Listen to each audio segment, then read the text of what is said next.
is less than 48 hours away from landfall in Texas, where we are expecting major impacts, including the potential for significant and life-threatening storm surge, flooding rainfall, high hurricane force winds, and the potential for a tornado outbreak. Now, the National Hurricane Center has continued to shift the cone of uncertainty further to the east, meaning that a landfall in Texas is expected out of hurricane barrel, or at least expected to be hurricane barrel here over the next couple of days. Right now, it is a tropical storm, sustained winds. That's lovely, isn't it? I've never been in a hurricane or been around them, so I don't know how this is gonna like really transpire. It doesn't matter. Really need to get my car out either way. They said worst case scenario once you get down there is straight line winds of about 86 miles an hour. That's worst case scenario, so whew, it's too early for this. So I'm afraid this might be the last of the kind of blue skies. I just need a small window of opportunity for me to just slip out of Dallas. If I can get past Dallas, I think we're going to be on the home stretch. I wasn't aware of this until Matt told me, he texted me the other day and said something about a hurricane. I said, what? Never been in a hurricane, first time for everything. So I don't even know if I'm going to be able to get close to Houston. It's supposed to like directly smack Houston, and as we get into town, I got about another, it says 11 hours and 45 minutes, but I can beat it. So it just made it south of Dallas. Holy shit, man. They said it's gonna be non-stop rain for the next 3 to 4 days. This is gonna be stretching pretty much. Why, like, how did that truck get ran off the road that far? This is crazy. Like, it's okay. So I'm in Iowa, and we're used to having tornadoes and stuff like this, but I'm probably like an hour south of Dallas, and the hurricane just like a freaking wall, and then cars were fucking getting blown all over, and they said it comes in patches or waves or whatever. So yeah, this is going to be interesting. It's going to be real interesting. So yeah, I'm not going to spend too much time talking until we get to the hotel, but yeah, I guess rain and just downpour. Oh, looks like somebody, one of them campers, somebody's camper got just like that. Yep. Oh man, look at that traffic. Everybody trying to get out. So I guess what they said was that people are boarding up windows and getting out of Dodge. Is that a new Camry? Electric? I guess people are boarding up the windows and they're trying to get out. A lot of people, they're either evacuating or yeah, just boarding up their windows and hunkering down. But that sucks. Look at that, for miles. Oof, we've all been there, right? We've all been there. There's been a lot of cars like randomly just in the ditch, but it got bad there for a second, for like a little minute, maybe a couple minutes. I got down to like 30 miles an hour, but it seems to be clearing up right now. But they said here in about 10 hours it's going to be hitting the land at Houston, so it's just the way we like it. It's great. All right, I've been driving for a little bit now, and that line is still going. Look at all that traffic. Holy crap.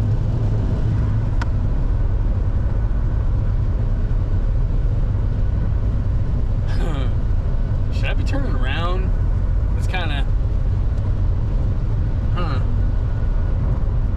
I don't know if I feel so good about this anymore. If I can make it past Dallas, that's where the cone looks like it's going to taper off, and it'll back off. Still might be raining and stuff, but I got to get to Houston, get the car, and get past Dallas. That's the game plan right now. If I can get that, we're good.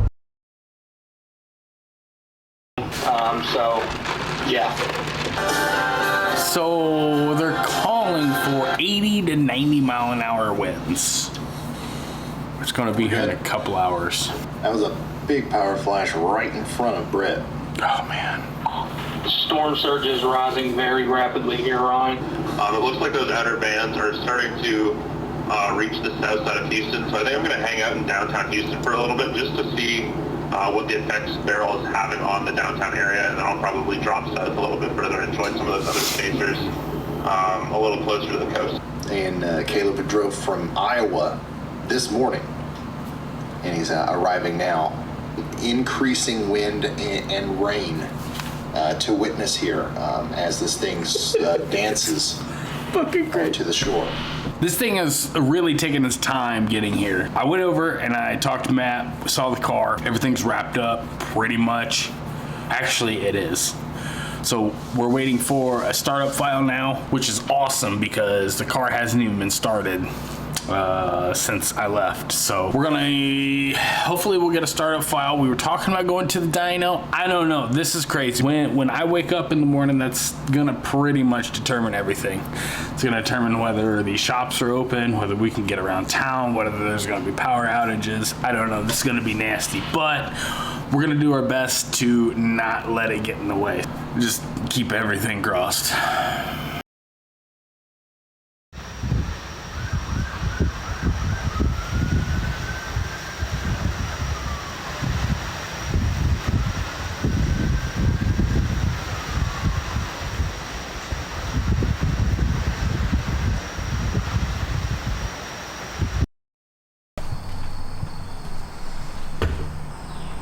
Isn't that crazy? The only lights are the traffic. It's been over 24 hours now. So hopefully the power comes back on today. It'd be quite nifty. All right, so we're gonna grab this. Boom. Shalom, let it in. Is it going in? Not yet. It's got to update the firmware on the MPVI. Yeah, buddy. Finally got everything working. Everything in. What? It flies like that. What does that mean? I don't know. It stopped. It quit. Yeah, because it's done flashing. Oh. So it's something to do with flashing it. Maybe because it's scan based. Could be. That's the one thing I wish I took back with me was that radar detector. Oh yeah? 24 hours of driving, I'm like, oh fuck, oh fuck.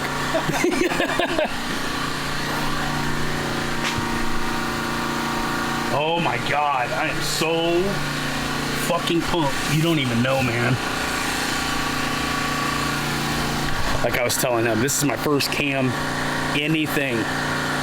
I know a lot of people have the same story, but when you grow up poor and you grow up without, like you get moments like this in life, and it's fucking cool. It's really cool. Is it gonna sound like your car, you think, or a little bit? I think it's louder. I don't know. We're gonna see what the first part is. I just want to hear it cold and then closed loop, and then it's on you, man. How long are you gonna let it run for? We'll see. If everything's good, I'm gonna get it up to at least 170. Okay. Oh fuck! Here. Oh. You ready? Yeah.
try to do it here. Here, I got some thread locker. Not the best tripod, but it will work. The one thing, I will say this, and I am doing this in the dark, one, because there's something on the outside of the car I don't want you to see. Two, actually, there's nothing on the outside of the car that you need to see. But I do want to throw the 360 camera on the back, and I am seeing if I can do some, seeing if I can get the car to make some. All right, let's make some flames. Okay, I haven't posted this video for a couple reasons. There's a handful of things I've been ironing out. I know everybody's expecting this big ta-da, fucking 1,000,000 horsepower and, you know, whatever. So it's not that way. I messed up. I gambled. It didn't work out the way I wanted it to. Nonetheless, the rear diff is still holding me up. So I did a 60 to 130 hit. We gained ground. I don't really want to talk any numbers. One, because the hurricane barrel, that whole experience sucked. I mean, when I drove down there, I had to get in when I did. Otherwise, I wasn't going to get in for like a week. We didn't even know when I was going to be able to get in. We were expecting a power outage for sure when I was talking to Matt. It's a hurricane. These things come through like once every 3, 4, 5 years. Not common at all. Go figure, right? I've never experienced a hurricane ever in my life, and I honest to God, I hope you guys don't either. Wasn't terrible, wasn't fun. I mean, up here in Iowa, we have a lot of tornadoes. So, you know, tornadoes are very focused and they're very quick. What in the hell is that? Hurricanes, on the other hand, are not. They're very broad, spread out, high winds, a lot of water. They do produce tornadoes, I learned when I was down there. When it came through, I woke up probably like 7:30. The eye of the storm, passed over me, and yeah, it was nasty. So I was like, okay, whatever, we're gonna do a day. That was cool. So there was like at the worst point, it was like 2.7 million people. A consistent 2.4 million people were without power. Huge chunk of, I mean, there was like an entire portion of Texas was without power for a long time. So I was without power for 4 days. 4 days. And there's one place that I could get ethanol or E85 from, and it was a Sunoco station that did come to have power like 2 days sooner than so I was without power for 4 days. I think they got power after like 2 days. The day when the hurricane came through, I just sat in my hotel room pretty much. The hotel sat empty for a while. One, because I mean, they didn't have any power, but they did have my card on file and everything, so I was able to stay there. Thank God. Thank you. You know who you are? I appreciate you very much, because people were calling like crazy left and right. This doesn't have to do with the car specifically, but it's part of the story, part of the journey. A couple gas stations did get power. Everybody was just there was lines. There was tankers. They had tankers pulled up to pretty much every gas station that did have power, just refilling the tanks in the ground just as fast as they were pumping it out. And as soon as they caught wind of a gas station that did have power, everybody they took every gas can and whatever, and just, I don't know, generators or whatever, I don't know what it was for. Maybe it was for car home or whatever, I don't know. But man, they were just swiping their card and pumping gas. It was crazy. I hope none of you guys ever have to experience that. So 4 days I sat without power. We didn't get power until I got down there Sunday night. We didn't get power till like Thursday night, about 7 p.m. It was a freaking mess, dude. It was a freaking mess. Nothing was open. The first 36 hours, I pretty much, nothing was open. I was sitting in a hotel room. I didn't have any food. I didn't have, I did stock up on some water. We had running water. We just didn't have power. I know, believe it or not, I fast. I do a 24-hour fast, so it really wasn't that bad for me. So, I mean, my body was pretty much acclimated to that, but I'm pretty sure there was a lot of people that were just, dude, it was It was terrible. We had to sleep with the freaking hotel doors open because it's Texas. It's scorching hot and everything. So yeah, I had my my 10 millimeter next to the bed or on my nightstand. It was an experience, but nonetheless, we got the car done. So we got the car completed. The unfortunate part is we did not get any dyno numbers because the dyno we were gonna run it on, because he had another car he wanted to run as well, didn't have power. So I stayed an extra day thinking, okay, well, if I got power, hopefully, you know, you never know. You don't know. It's a throw of the dice. So I stayed an extra day. I am happy I did, because when we were tuning, we were up till it was late tuning, and when you throw power at something like this, all your problems are amplified. So something that's like a tiny problem at 300-400 horsepower, you won't really notice it. But once you like throw another additional 300-400 horsepower on it, and you really hit that power, I mean, you can really tell what's the problem. So my tuner was, we were road testing, we were road tuning, and he was like, man, the rear end's just all over the freaking place. Well, we got done doing a test hit. We dialed the port in. We got the RPMs we needed. We were sitting on the side of the road. He says, you need to go see my boy Thick. So I went over and I hit up Thick. Follow him on Instagram. Dude's a good guy. Very, very smart. My car was like the rear end was like way out of alignment. So one tire was like negative toe, and the other one had positive toe. So it was almost like four-wheel steering. When you got on it, the rear end just wanted to freaking jerk one way. That C7, I think he sold it. I think he's got it sold already, but I'm not sure. That C7 he's got is making some serious freaking steam. Nonetheless, I got the rear end dialed in. The rear diff is the 285, as you all know. If you haven't been following my channel for a while and you're new, I put the 10-speed rear end in my car. Your shift extension, you know, when I had the 373, it was like 400, 500, depends on the gear, depends on the speed. And the shift extension on this goes all the way back to like 750, 800. I mean, it's a long way. So you can it really stretches your gears out, which is cool. I like it. I mean, it wasn't me, but I know a guy that set his cruise on 90, and he told me he got 20 miles to the gallon. So and he had pretty much almost an identical build like I do. That's impressive, man. That's impressive. So it's the best of both worlds. It's just that shift extension that's catching me. So catching that guy.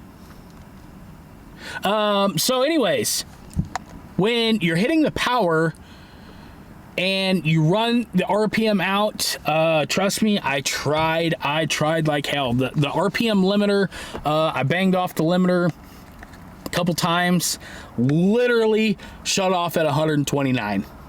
So yeah, so here's where I was at with this whole, just the way I approached this situation was, they say the C6 ZR1 has the perfect gear ratio as far as like roll racing and staying in power and all this and that and blah blah and whatever. So the 373 I thought was too deep, it's too short.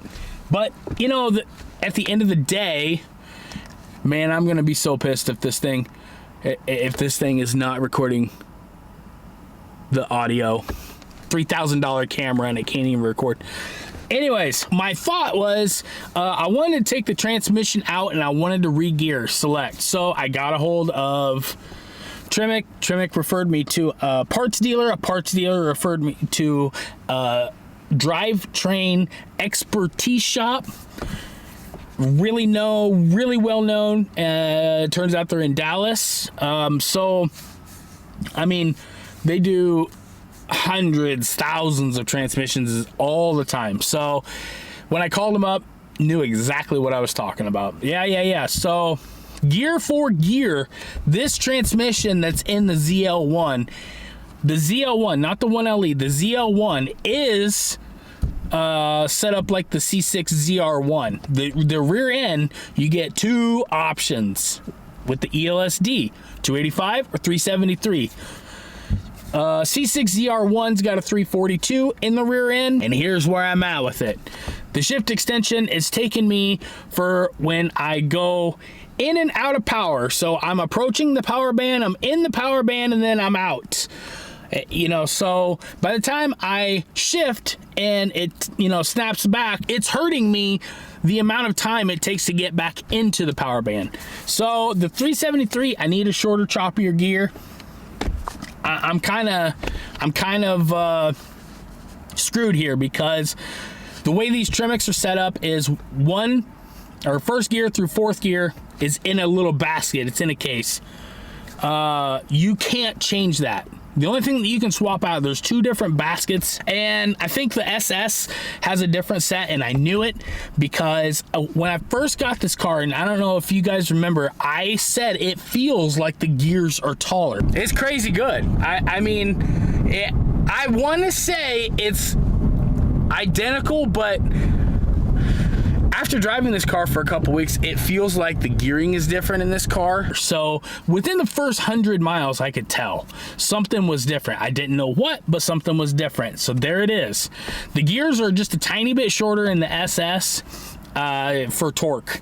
And the thing is, you can replace 5th and 6th, but 6th gear, that 0.053 whatever 60 or whatever 0.54, it's actually, that's the smallest ring gear that I can go. So there's literally no reason to open up this transmission or take it to a shop or pay someone to open this transmission up. And the simple fact of I have to go 285 or 373. The 285 is costing me time finding the power band, especially now that VVT is blocked out or locked out. It's very, very limited. So like I said, I gambled, I rolled the dice, and I got snake eyes. So it is what it is. I'm gonna have to go back to 373, and then I'll post some numbers. So the silver lining to this dark cloud, one, I've been talking with Matt. We're going back down. I think we're going to upgrade from a 1.7 liter to we're going to go 2650 blower.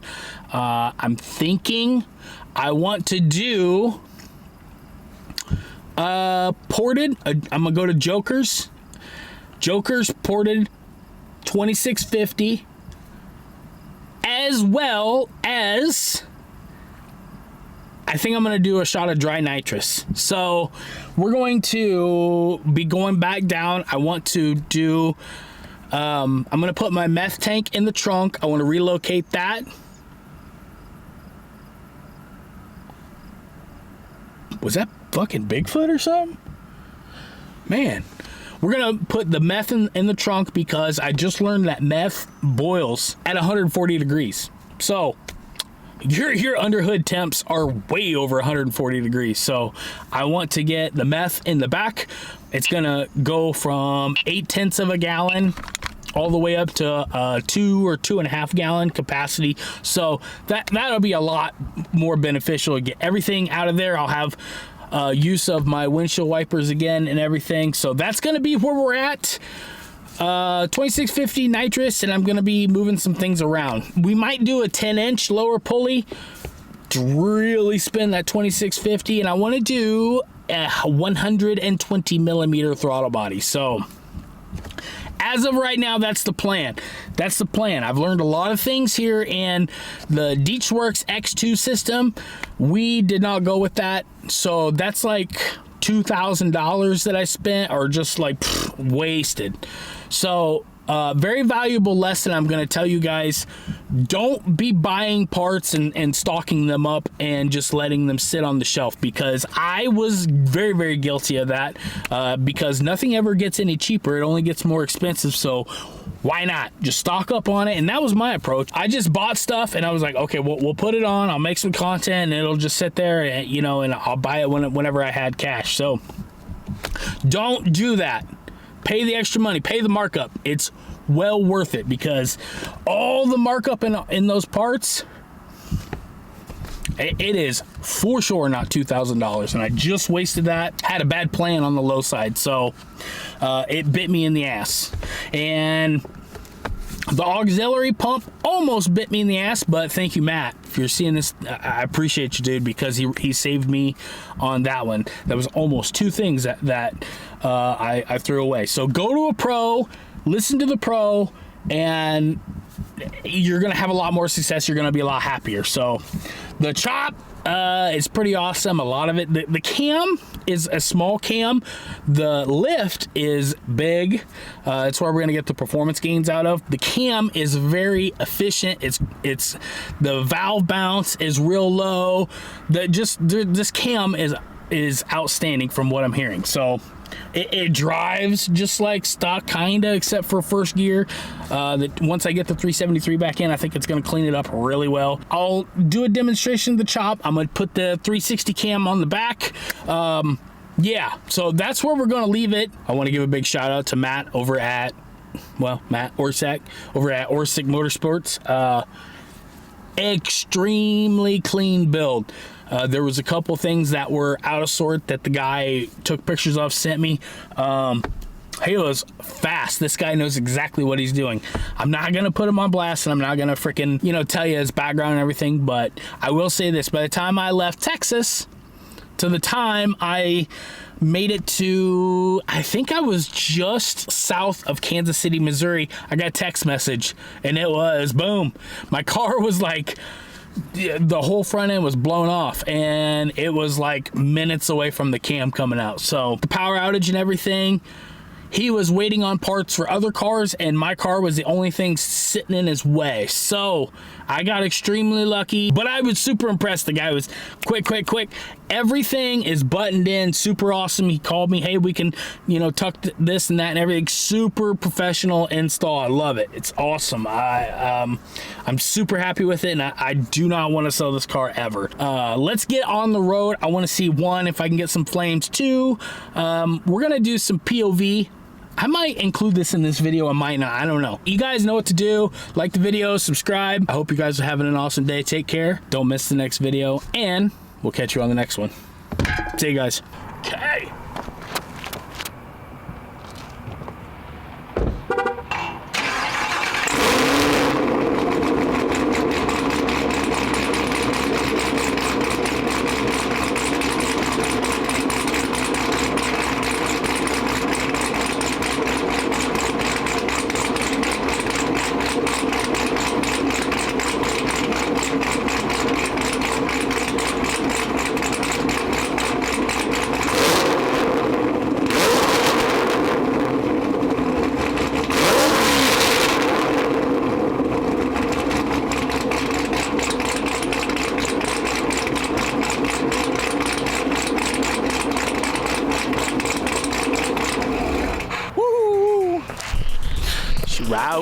Rowdy.